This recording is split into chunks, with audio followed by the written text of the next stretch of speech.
La emisión está comenzando. Todos los asistentes están en modo de solo escucha. Hola, buenas tardes a todos. Les damos la bienvenida al tercer día de nuestra Melexa Solutions Fair para Tacome Construcción y les queremos agradecer por asistir a este webinar. Hoy tenemos como conferencista a Carlos Rueda, ingeniero especialista de soporte técnico de Legrand Automatización, quien nos estará hablando sobre nuevos retos en conservación de energía y control de iluminación. Recuerden que haré una sesión de preguntas al final y que este webinar está siendo grabado para compartirlo con ustedes. Carlos, te doy la palabra. Ok, buenas tardes para todos. Bueno, quiero darle la bienvenida a este pequeña charla sobre gestión y conservación de energía. Espero que les guste. Me presento, soy Carlos Rueda, nuevamente, ingeniero especialista. Trabajo con Legrand hace 5 años. Tengo experiencia trabajando en el área de automatización, cerca de 10 años ya, y pues hemos trabajado con, digamos que, especificación para sistemas de automatización tanto residencial como de edificios. Entonces, lo que hoy vamos a tocar, el tema del que vamos a hablar hoy, tiene que ver un poco con conservación de energía. Ya vamos a ver de qué se trata. Entonces, voy a compartirles mi pantalla para que ustedes puedan ver la presentación. Ok. Entonces, el título de la presentación es Nuevos retos en conservación de energía y control de iluminación. Bueno, conservación de energía, digamos que tiene que ver con la gestión eficiente de la energía. Y lo que vamos a ver es cómo esto tiene que ver con el control de la iluminación en los edificios. Entonces, primero tenemos que entender por qué se debe trabajar en la gestión de energía. Y básicamente es porque existe un problema. Tenemos un problema y no es un problema local, no es un problema de Colombia, sino es un problema realmente que se ha detectado a nivel mundial. Y tiene que ver con algo que todo el tiempo hacemos nosotros, y es consumir. Nosotros todo el tiempo estamos comprando artículos, tenemos nuestro televisor, pero sale un nuevo televisor. Antes teníamos el televisor, eh, digamos que tenía esa pantalla y era los que le decían los televisores barrigones.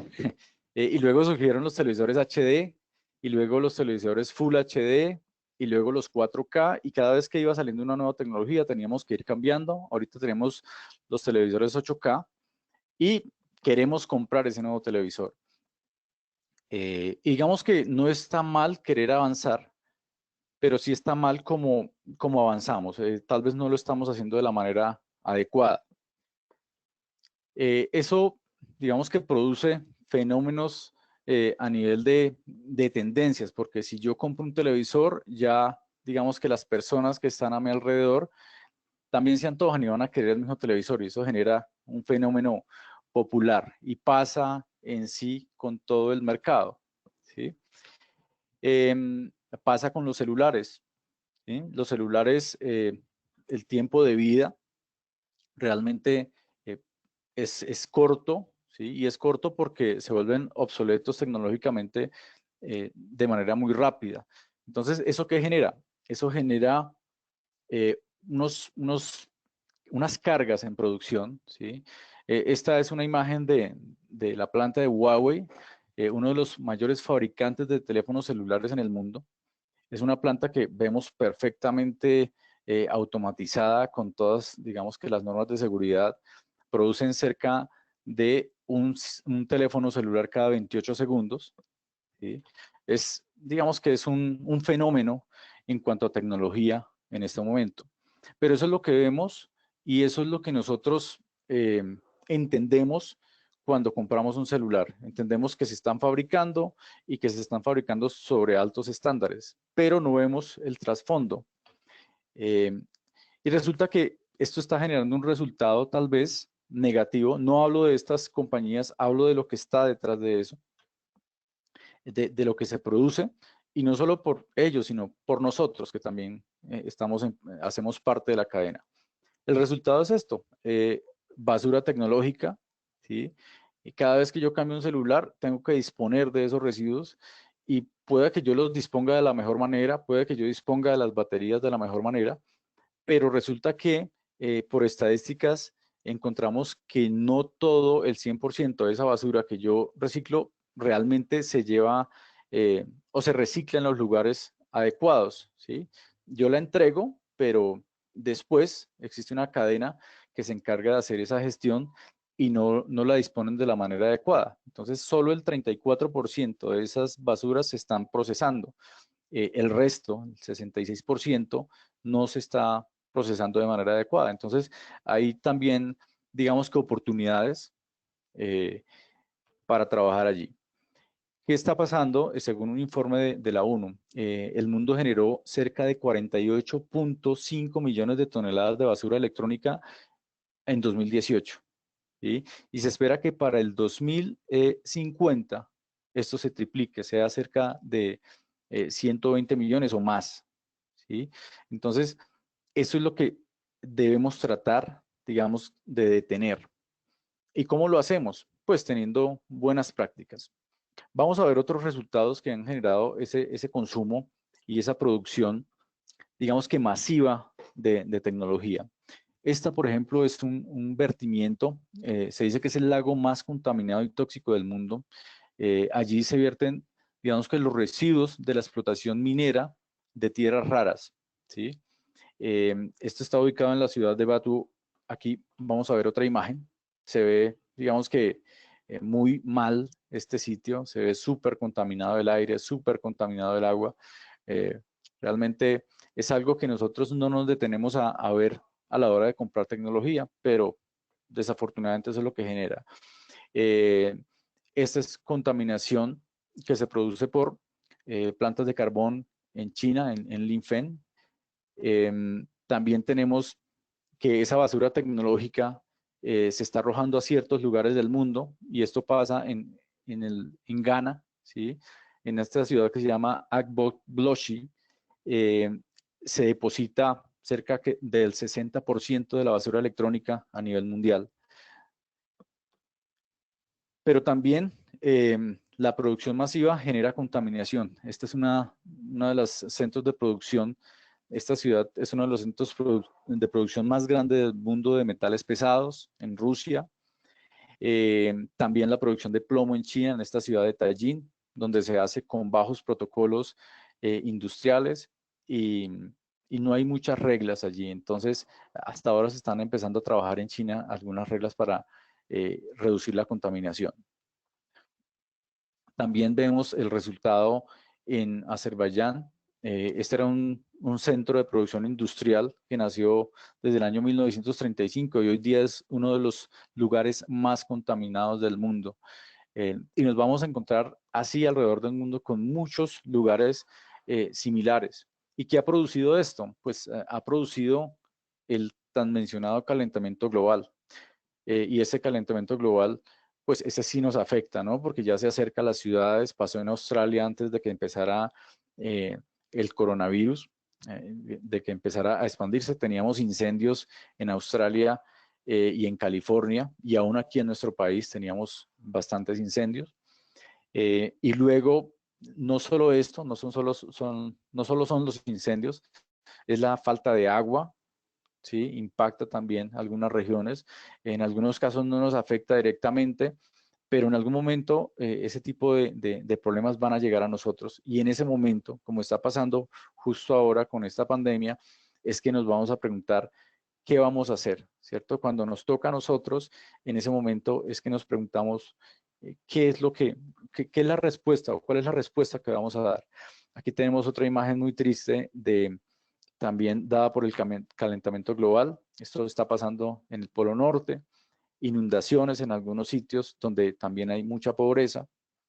Y bueno, todo esto ha hecho que se planteen algunas soluciones y algunos organismos lo están intentando. Es el caso de las Naciones Unidas, que ha planteado unos objetivos a nivel mundial, precisamente con el objetivo de mantener o de brindar unos parámetros para que los gobiernos del mundo puedan buscar sostenibilidad en el ambiente. Y entonces aparecen 17 puntos o 17 objetivos de desarrollo sostenible que está planteando la ONU. De ellos, algunos tienen que ver con eficiencia energética. Vemos el objetivo 7, que es energía asequible y no contaminante, es uno de ellos en los que se está trabajando. El objetivo 9, que es industria innovable e infraestructura. El objetivo 11, que es ciudades y comunidades sostenibles. Y el objetivo 12, que habla precisamente de, perdón, un segundo, que habla precisamente de producción y consumo responsable, que es parte de lo que nos toca a nosotros, ¿sí? A nosotros nos toca, como usuarios finales de los productos, nos toca apagar el televisor y desconectarlo cuando no lo estamos usando, desconectar el celular o el cargador cuando no lo estamos utilizando para cargar nuestro celular, desconectar esas multitomas que generan esos consumos parásitos o consumos vampiros que llaman, que es simplemente lo que está conectado pero no se está usando. Ese es nuestro, digamos, el trabajo que tenemos como usuarios finales, pero además los que estamos en el sector o relacionados con el sector de construcción, con el sector de tecnología, con el sector de la fabricación, de la comercialización de productos que pueden impactar, debemos tener además otras acciones. En ese orden de ideas, además de esos objetivos de la ONU, aparecen también algunas organizaciones que han nacido, unas hace poco, otras hace muchos años, y que tienen ese mismo objetivo. Por ejemplo, aparece la IEA, que es la International Energy Agency. Esta organización, que fue fundada en 1974 por los países productores de petróleo, cuando se dio la crisis, tiene como objetivo buscar nuevas alternativas de generación de energía y también hacer políticas o propende por las políticas de los gobiernos que permitan tanto eficiencia energética como producción limpia de energía. Hay un capítulo de la ONU también, que es el Environment Program, que vela por estos mismos objetivos, y la Global Alliance for Buildings and Construction, que también permite o está buscando esos mismos objetivos. Entonces ya tenemos programas, tenemos organizaciones, nos falta alinearnos en los países con este tipo de programas. Colombia lo ha hecho y viene trabajando en ese sentido. Tal vez no conocemos mucho de eso, pero lo ha hecho. Les quiero mencionar básicamente sobre qué hace la IEA y más o menos en resumen, ¿sí? Para no leer lo que dice ahí, ellos están proporcionando por ahora comunicación con los gobiernos para tener políticas que busquen la sostenibilidad energética y también proporcionan la estadística para hacer los análisis que nos lleven a tomar acciones. Entonces, esto se ha hecho con los 30 países miembros, pero no solo con ellos, sino también se está saliendo a buscar los otros países para ayudarlos y apoyarlos con esas políticas de gestión energética. Existe otra organización que ya les mencioné, que es la Global ABC, que es la alianza para construcciones, edificaciones y construcciones que veíamos en la anterior presentación, que tiene esta misión, y es precisamente conectar a los gobiernos y buscar que los sectores de construcción y las edificaciones tengan menos emisiones, o sea, 0 emisiones, que sean más eficientes y que sean resilientes. Hablamos de resiliencia refiriéndonos a la capacidad que tengan esas empresas de construcción para adaptarse a los cambios, adaptarse a esos nuevos retos de gestión de energía. Pero, ¿qué ha pasado en Colombia? Estas son las organizaciones, digamos que mundiales, pero también tenemos las organizaciones locales. El Ministerio de Minas tiene un programa o una unidad que se creó hace 25 años ya, que no sé si algunos conocen, que es la Unidad de Planeación Minero Energética.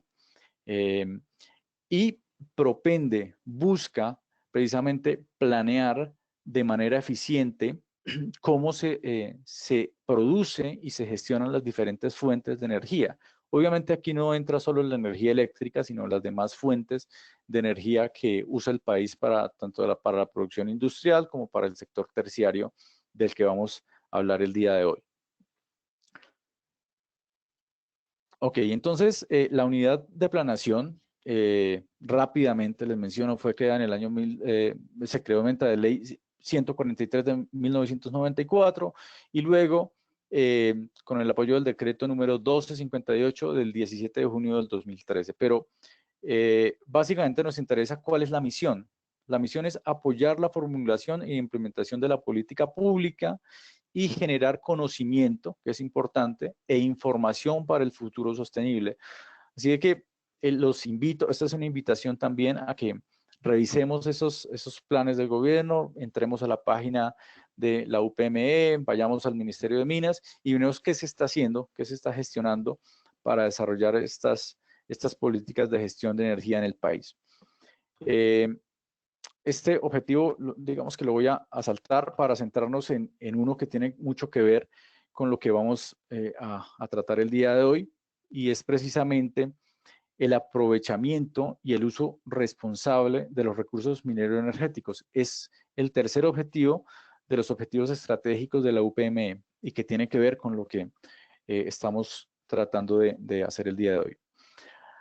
Ahora, en esta gráfica que sale del PAI, es un documento que se gestionó en el 2016 y que digamos que brinda o muestra cuáles eran las estadísticas en los años anteriores, 2014, 2016, para mirar a futuro, ¿cierto? Aquí está hasta 2014, para mirar el plan a futuro. El plan a futuro, que es el plan de acción indicativo, que se conoce como PAI, y que tiene que ver con el PROURE, que es el Programa de Uso Racional y Eficiente de Energía y de Formas de Energía No Convencionales, nos muestra esto. Es un documento que ustedes pueden encontrar precisamente en la página que les menciono, en la UPME. De aquí aparece esta gráfica. Y esa gráfica que nos dice que el 60% del Producto Interno Bruto Nacional se produce por el sector terciario, ¿sí?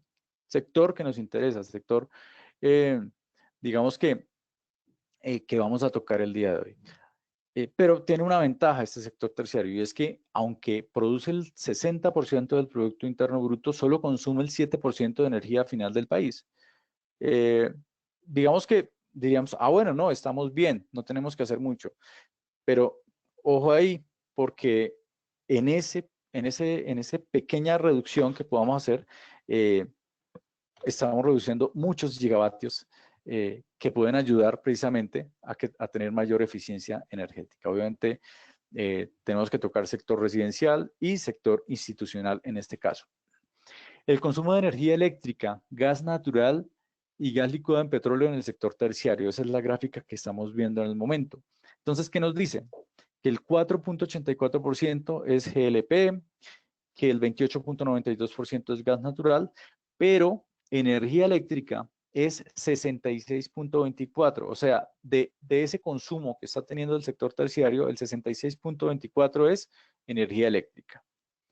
Y esa energía eléctrica que estamos consumiendo en total son 9.146 gigavatios hora año, que es bastante. O sea, 9.146 gigavatios hora año. Entonces, ¿cómo está distribuido ese consumo de energía? Entonces, ¿en qué nos estamos gastando esa energía? Entonces, lo que más pesa es precisamente la iluminación. Entonces, el 31% del consumo de energía eléctrica la estamos haciendo por iluminación. Luego viene aire acondicionado, que es un 22.8%, refrigeración 13.9%, y luego aparecen los otros segmentos, fuerza motriz, equipos de oficina, otros usos, que nosotros tendríamos incidencia en alguno de ellos con los sistemas de control de iluminación y gestión de edificios que digamos, tiene Legrand para ofrecer. En este caso, vamos a concentrarnos un poco en iluminación. Ahora, hablamos de los entes gubernamentales de las organizaciones a nivel mundial, pero también es bueno saber que existen organizaciones no gubernamentales que están trabajando en pro de la construcción sostenible, ¿sí? Y aquí aparece el Consejo Colombiano de Construcción Sostenible, ¿sí? Que fue creado en Colombia desde el 2008, está funcionando, y es miembro del Green Building Council, que ya vamos a ver qué es.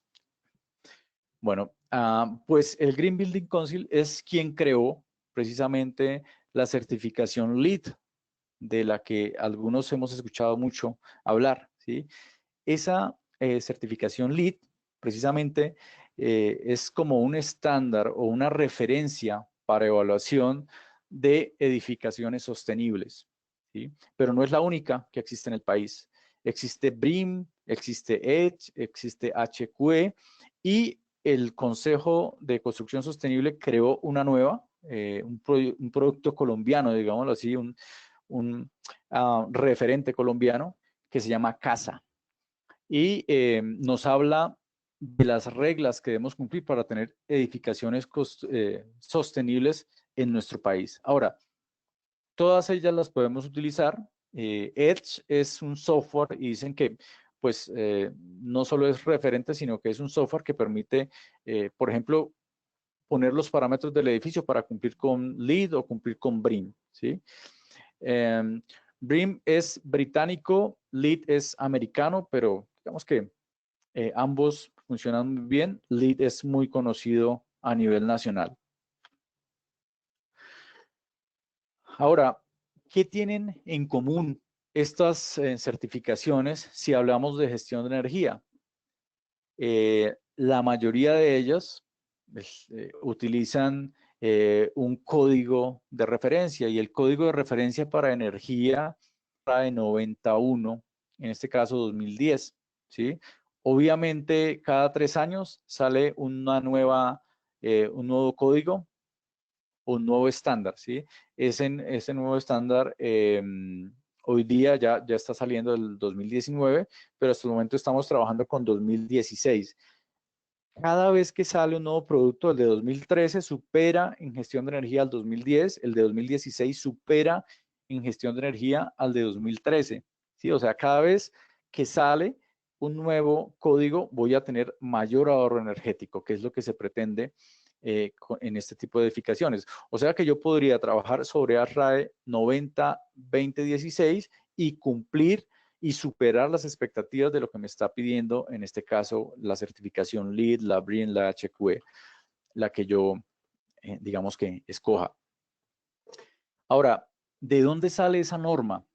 Esa norma, pues sale, o ese estándar más bien, qué pena, ese estándar sale de 3 organizaciones expertas en generación de códigos en Estados Unidos o de estándares. Entonces aparece la ASRAE, aparece la ANSI, que es la American National Standard Institute, y una entidad que tiene mucho que ver con iluminación, que es la AIS.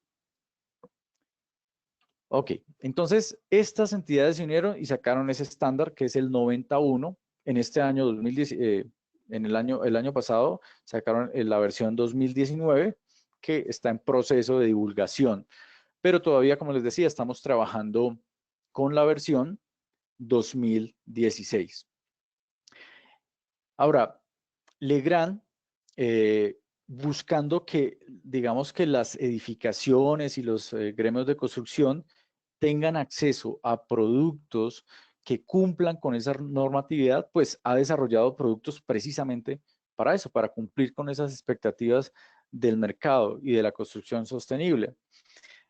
Entonces, tiene un producto que se llama DLM, es de Wattstopper Legrand, en su marca Wattstopper, un producto que se llama DLM, que significa Digital Lighting Management, es administración digital de los sistemas de iluminación.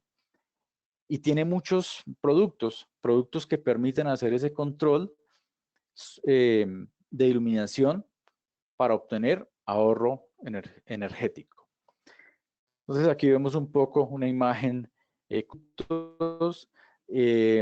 Aquí vemos, por ejemplo, ese panel o ese tablero que ven ahí es una unidad central que permite gestionar mediante un BMS toda la iluminación de un edificio, que es lo que se busca en este tipo de edificaciones sostenibles.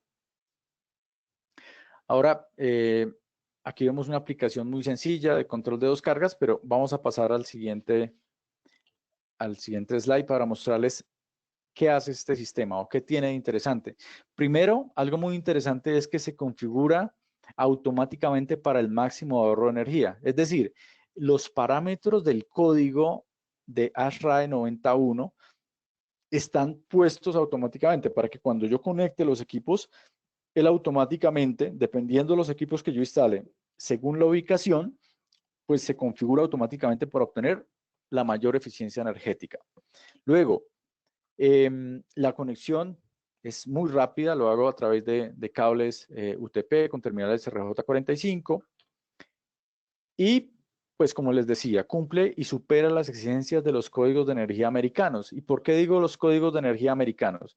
Porque son referentes para el mundo y porque no solo existe ASHRAE en Estados Unidos, allá dependiendo del estado, obviamente el más conocido y el que más se usa es el ASHRAE 91, pero también está el IECC, que es el International Energy Conservation Code, y está el TIL 24, que es el que se utiliza en California, el título 24. Básicamente solo se utiliza, o bueno, se utiliza más que nada en ese estado, en el estado de California. Y pues DLM de Legrand cumple con los 3 estándares. Digamos que tiene la posibilidad de cumplir con los 3. Ahora, ¿en qué está basado este sistema? Resulta que estas normas lo que buscan es que se haga la gestión de energía desde la habitación, desde esa sala, desde esa ubicación local para ir creciendo a lo largo del edificio y tener un edificio totalmente sustentable desde el punto de vista energético.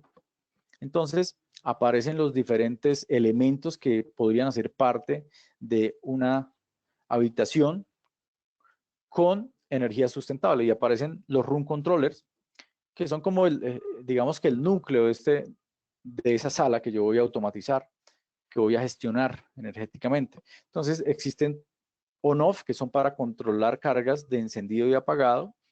Existen dimmers que me permiten bajar o subir el nivel, controlar el nivel de atenuación de la iluminación en cualquier punto. Puedo estar en el 100%, en el 50%, en el 20%, ¿sí? Diferentes room controles para permitir precisamente esa atenuación. Hay diferentes referencias que me permiten esto. Y panels de control de iluminación que están enfocados no a las pequeñas salas, sino que están enfocados a sitios abiertos, digamos no sé, la cancha de básquetbol de un colegio o lugares abiertos, ¿sí? Básicamente es el uso de estos panels. Pero para lo demás, pues tenemos estos room controllers que estábamos mencionando previamente. Pero obviamente necesito saber cómo se conectan.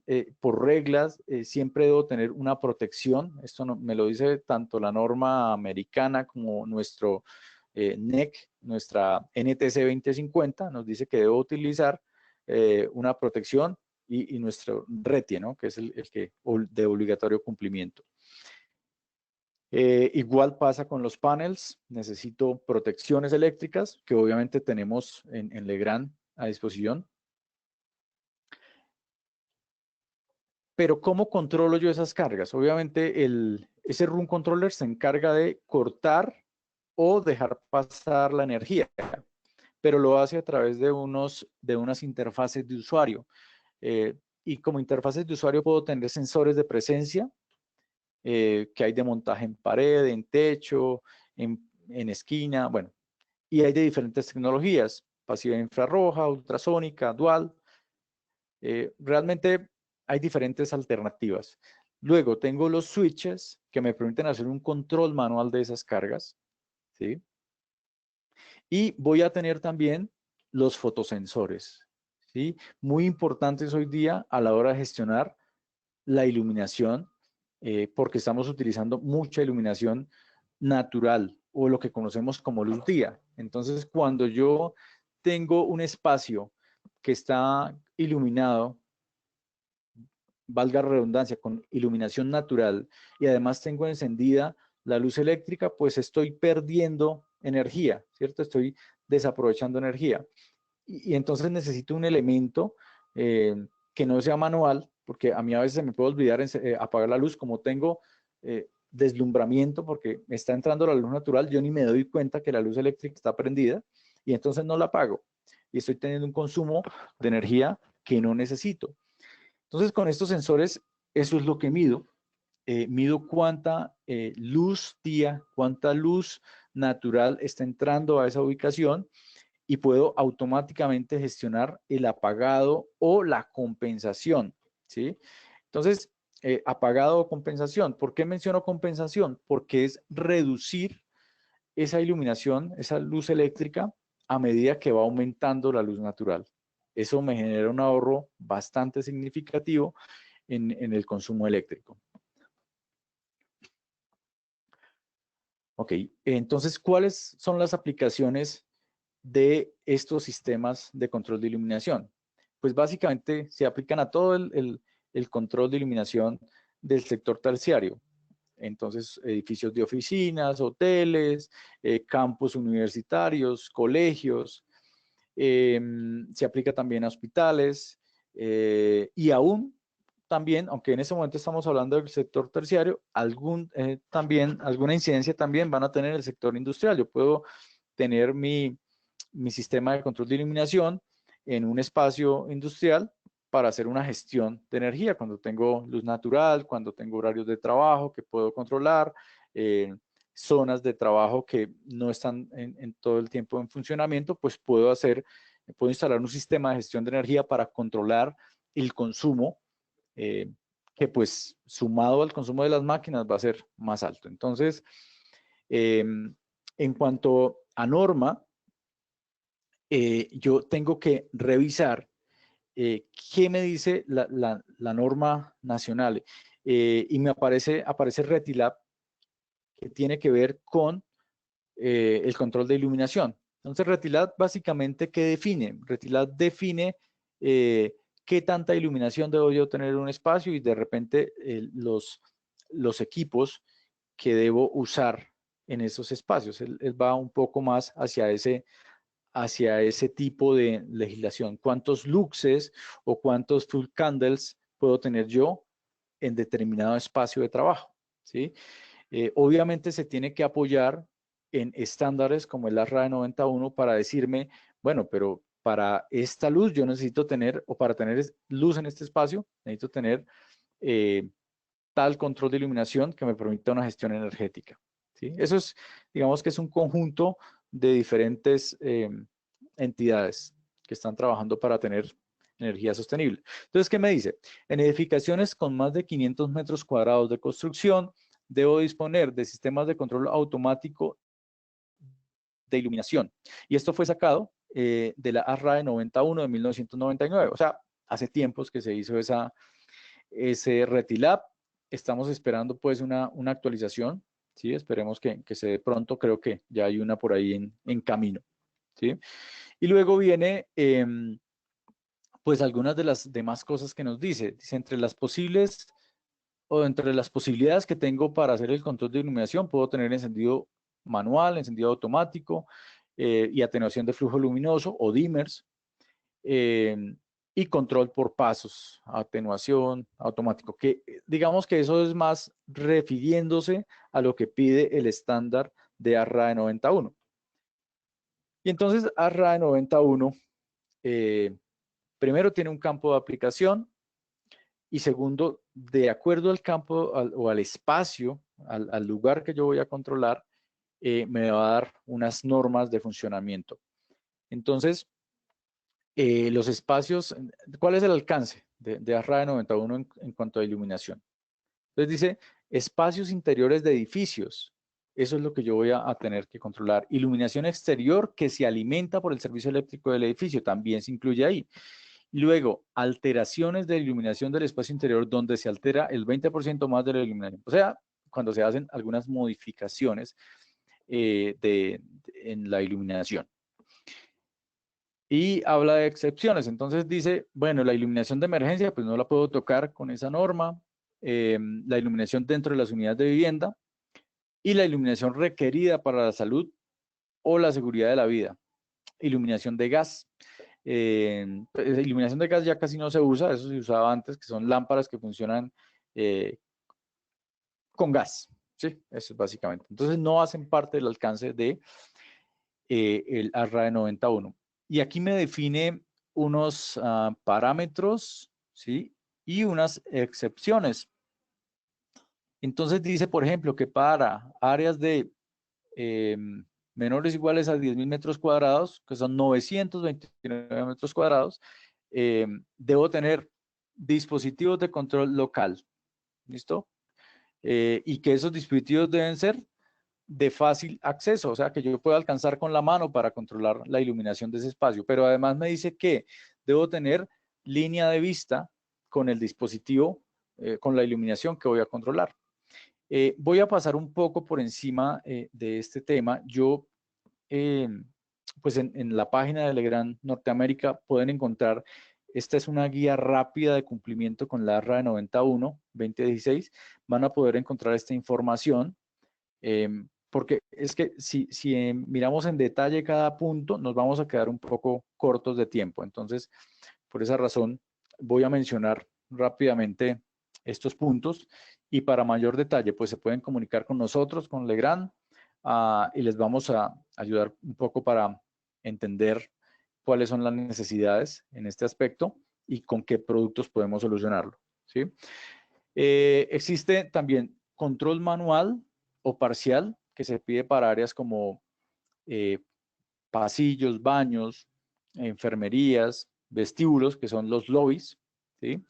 Esta iluminación se puede controlar por cualquier método, ya sea manual on o manual on a no más del 50% de la iluminación general. Es decir, que se me va a prender la mitad de las luces en ese espacio.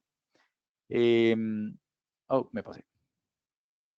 Ok, luego viene un control binivel, es que si tengo varios retornos, puedo hacer un control de tal manera que lo mismo, puedo aprender ciertas partes de la iluminación para obtener mayor eficiencia energética. Y por último, pues hace referencia en ese numeral 9411, que lo pueden encontrar en el ASRAE 91 versión 2016, tiene que ver con el control automático en respuesta a la luz día. Entonces, recordemos ahí los sensores de iluminación, miden la luz día y compensan. O por pasos apagan ciertos sectores de iluminación según el tipo de control que yo tenga. Luego está el parcial off automático, es cuando ciertas cargas yo las controlo, puede ser con un sensor de ocupación, para cuando no haya personas, pues se apaguen automáticamente esas luces. Off total automático, lo mismo, sensores de ocupación, que cuando no hay presencia, me apagan las luces. Y entonces, esto es importante. ¿Dónde se requieren esos sensores de ocupación? Se requieren en salones de clase, en salones de conferencia, en salas de conferencia, salas de juntas, salas multipropósito, salas de descanso, o sea, los cafeterías, son salas de descanso, los lobbies, salas de impresión, almacenes, cuartos de locker, baños, oficinas de 23 metros cuadrados o menores. ¿Sí? Básicamente esas son las restricciones o los espacios más bien donde se requieren este tipo de controles. Apagado programado es cuando yo puedo, mediante horarios, decirle a esa iluminación de cierta área que se apague de manera automática. Y me dice que debe tener la posibilidad de sobreescribir con un tiempo menor a 2 horas. ¿Qué es lo que pasa? Que si de repente yo tengo un apagado automático a las 6 de la tarde, pero a las 7 de la noche pasa el vigilante y presiona manualmente, prende esa luz, pues el sistema automáticamente debe hacer el apagado 2 horas por lo mínimo después, para que no se genere un consumo excesivo en esa zona. Ese es el manual override o la sobreescritura manual de la que nos habla este ítem. Luego habla de iluminación para aplicaciones especiales y habla de control automático de tomacorrientes, que eso hace parte del capítulo 8 de la RAE 91 y que tiene que ver con la potencia consumida por espacio. Y ahí aparece algo como una medida que se van a encontrar ustedes, que es el LPD, que es Lighting Power Density, que me habla de cuánta iluminación, cuánta potencia de iluminación debo tener yo máximo en cada espacio. Entonces, esto es simplemente un abrebocas, obviamente, pero sí los invito a que, digamos, que nos contacten o que también, pues, los que tienen la posibilidad busquen la norma y revisen en más detalle esta parte que les va a ayudar mucho, sobre todo si están en el sector de la construcción y están haciendo diseños para iluminación y gestión de energía. Entonces, tipos de ubicaciones que incluye la norma: cafeterías o cocinas, salones de clases, salas de conferencia, oficinas privadas, baños múltiples, oficinas abiertas, baños privados, pequeñas salas de conferencia, pequeñas oficinas privadas. Digamos que cada una de esas ubicaciones en la página de Legrand van a encontrar un ejemplo. En la página de Legrand Norteamérica, hago digamos que la aclaración, van a encontrar un ejemplo de diseño y cómo pueden ustedes, digamos que especificar, básicamente que les dice qué aparatos tienen que poner ahí, ¿sí? Entonces, es muy fácil, no tienen que saberse la norma de memoria, sino simplemente automáticamente van a tener acá. Aquí, por ejemplo, tenemos cafeterías o cocinas y nos dice con qué requerimientos del código necesitamos cumplir. Control local, manual on, manual off parcial, control binivel, auto off total, toma corriente controlado. Entonces, él me dice qué necesito, ¿cierto? Y luego, entonces, en Legrand nos dice, bueno, para cumplir con esos requerimientos de norma, le sugiero que haga esto. Entonces, ponga un run controller de una carga para controlar cargas on-off. Luego ponga un sensor de ocupación de techo. Luego ponga un botón, digamos que un switch o una botonera de control de pared para la iluminación, y luego ponga un controlador de cargas automático, que también obviamente esas tomas de corriente deben estar identificadas con el símbolo de power, que es el que nos dice que son tomas controladas. Sí, obviamente en el portafolio Legrand vamos a encontrar esos elementos. Y aquí está el esquema de conexión. Entonces, ¿cómo sería el gráfico? ¿Cómo tendría yo que distribuir estos elementos? ¿Cierto? ¿Cuáles elementos tengo? Fácilmente voy a identificar los dispositivos. Y la secuencia de operación. Entonces, encendido automático del 50% de la iluminación principal cuando detecta ocupación. Luego, control manual on-off. O sea, encendido y apagado de la luz general, todas las luces de esa ubicación. Y puedo tener reducción del 50% de las cargas. Ahí ve, ahí nos remitimos al plano con sensor de ocupación y el switch de pared. Es decir, aquí nos da la explicación en detalle de qué va a ser esa solución. Entonces, ¿cuál es la secuencia de operación de esa solución? Disculpas que me salí de la presentación. ¿Qué tenemos acá enseguida? Tenemos aplicaciones para salones de clase, tenemos que básicamente es lo mismo. Entonces, en salones de clase, ¿qué va a aparecer diferente?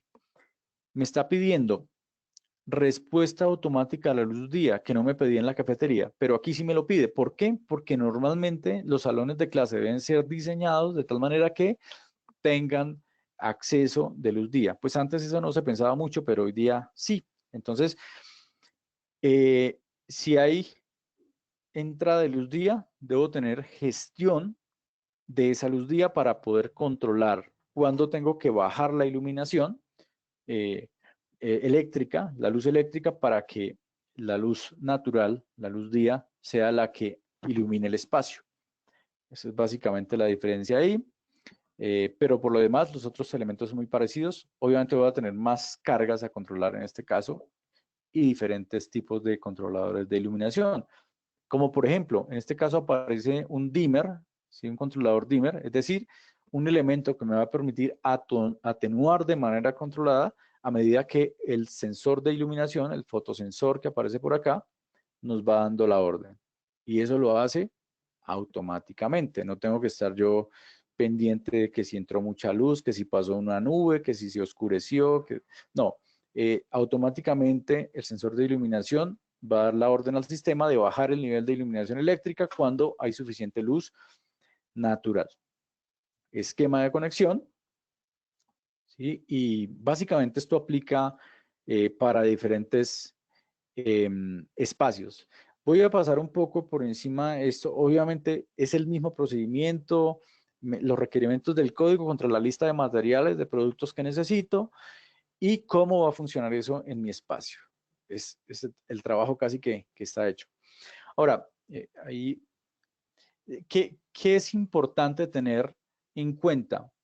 Que cuando yo hago gestión energética voy a poder acceder a algunos beneficios.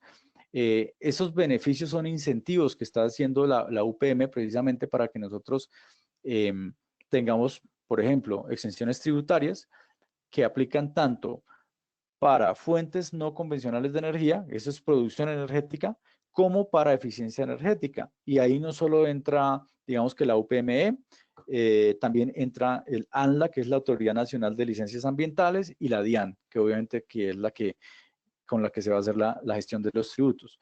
Esto salió en 2019, ténganlo en cuenta, no es muy antiguo esto, ¿sí? Y nos pide sí cumplir con algunas cosas.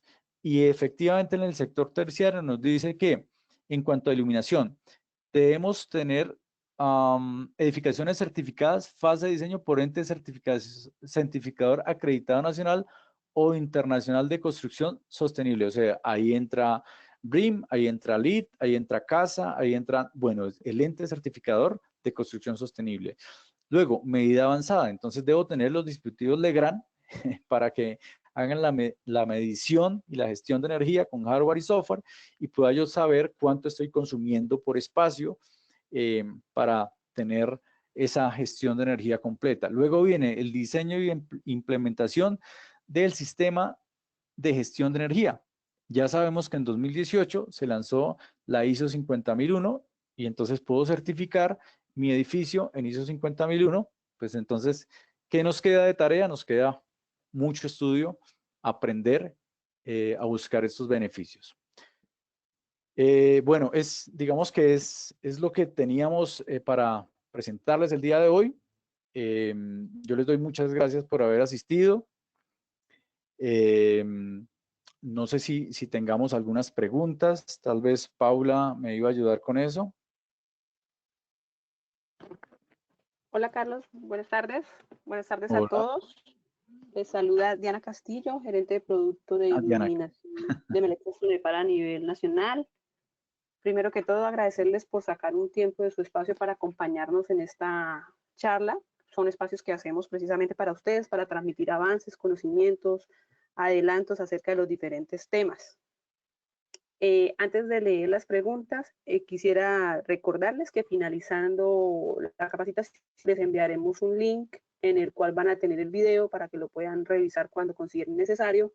Y adicional se enviará una encuesta, la cual les agradecemos que la diligencien, porque para nosotros es muy importante conocer la opinión, saber si están trabajando proyectos actuales o a futuros en los cuales requieran pues acompañamiento por parte de nosotros. Los podemos ayudar en la especificación, en el dimensionamiento. Pues todo esto es valor agregado hacia ustedes porque lo que buscamos es vender una solución más que vender un producto. También los invitamos a que nos sigan en nuestras redes sociales, que visiten nuestras páginas, que puedan interactuar con el e-commerce. Allí pues hay mucha información de charlas, de capacitaciones, certificaciones, tendencias y promociones de producto. Carlos, nos pregunta Julio Amado. Buen día, ingeniero Carlos. ¿Qué es un DLM? DLM precisamente es un sistema de control digital de iluminación que fabrica Legrand. Es eso básicamente. Pregunta él, ¿sabemos su costo? Pues bueno, digamos que ahí sí nosotros normalmente comercializamos a través de diferentes distribuidores. En este caso, obviamente, Melexa les podría ayudar con el tema de precios de estos productos. Entonces, pues pueden a través de la página, de los asesores comerciales de Melexa, pues pueden averiguar tanto las referencias como los diferentes precios según pues el proyecto que ustedes decidan hacer.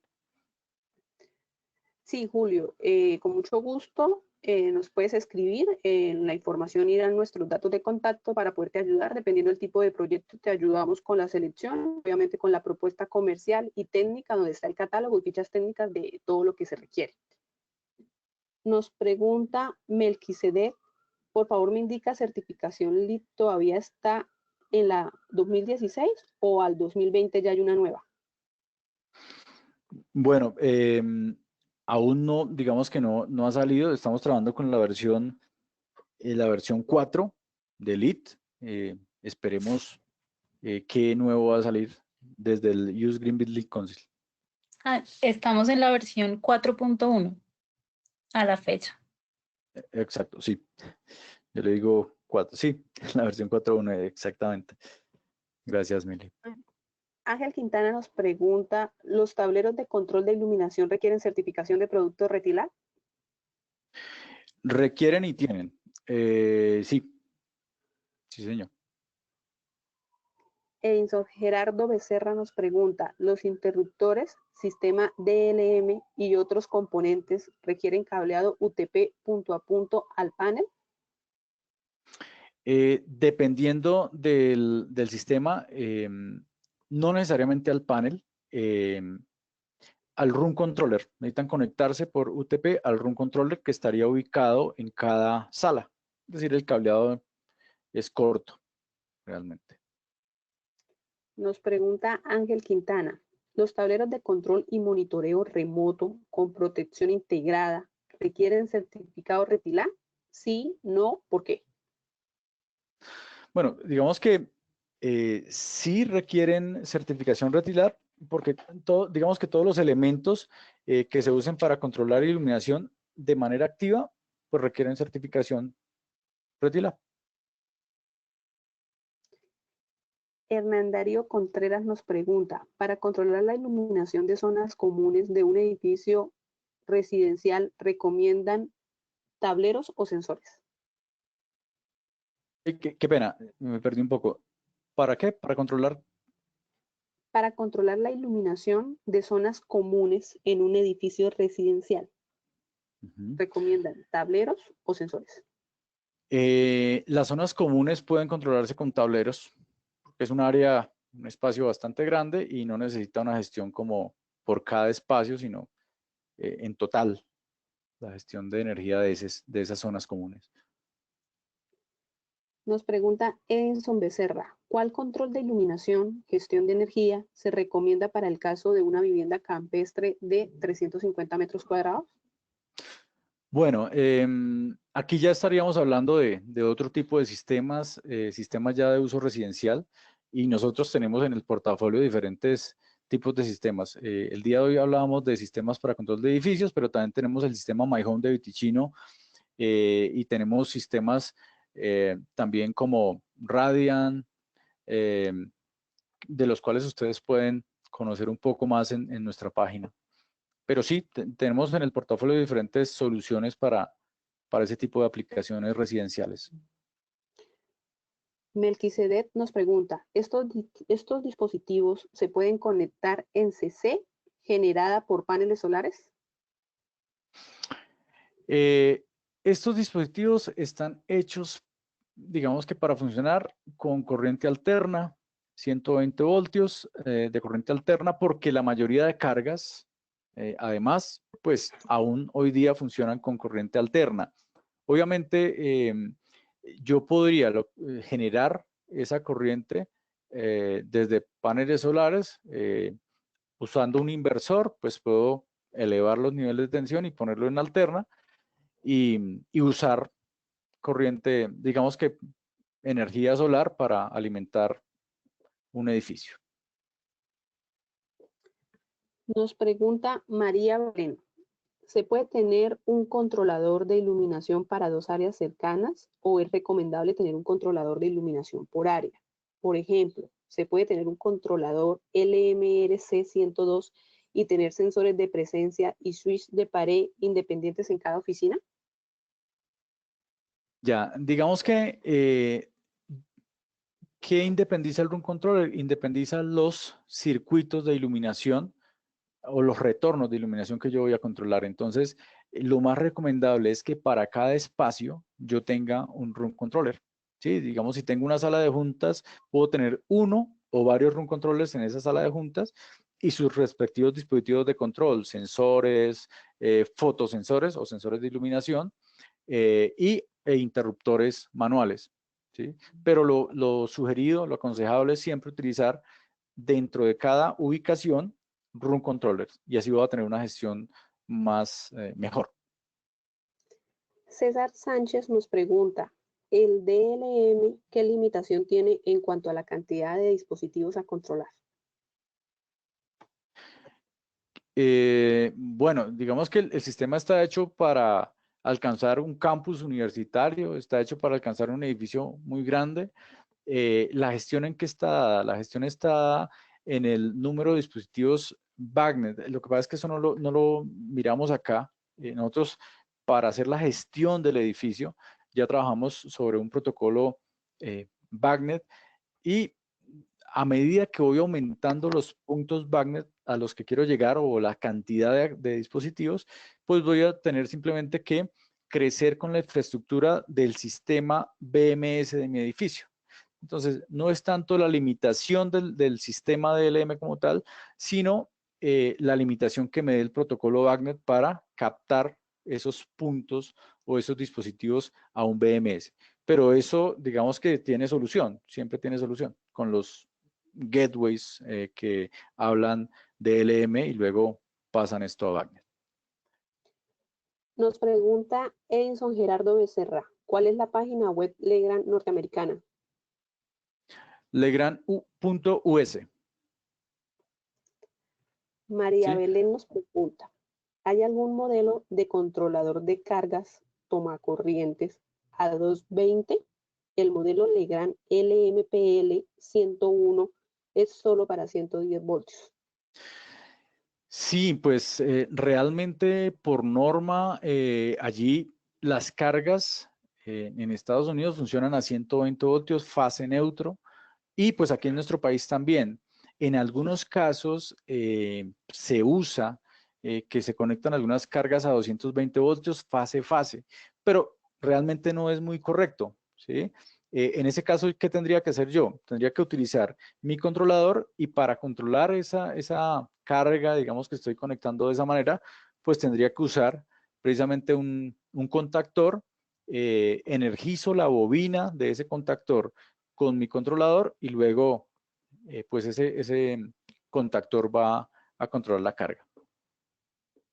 La última pregunta que tenemos la hace Ney Vázquez y es, ¿para iluminación LED es recomendable los dimmer? Para iluminación LED son recomendables los dimmer. Bueno, depende. Ustedes saben que tenemos iluminación LED dimerizable y no dimerizable. Entonces, obviamente, si la iluminación que yo estoy gestionando es dimerizable, pues recomendamos los dimmers. Y también, si el espacio que voy a controlar, digamos que está o se adapta o hay la necesidad de dimerizar, pues claro que sí. Se recomienda el uso de dimmers. Por eso nos gusta irnos mucho a lo que nos dice este estándar, porque este estándar nos habla un poco de qué deberíamos poner en cada espacio para obtener el nivel de iluminación adecuado y el control adecuado con gestión de energía. Vale, perfecto, Carlos. Carlos, muchas gracias por tu tiempo, por tu conocimiento. A No, con todas las mucho gusto. personas que nos acompañan, muchísimas gracias. Les recordamos que ahorita les llegará el link donde pueden acceder al video. Les recomendamos, por favor, diligenciar la encuesta.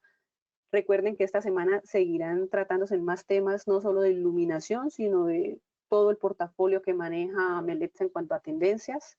El día de mañana, en este mismo horario, tendremos una charla sobre cómo tener internet a través de la luz.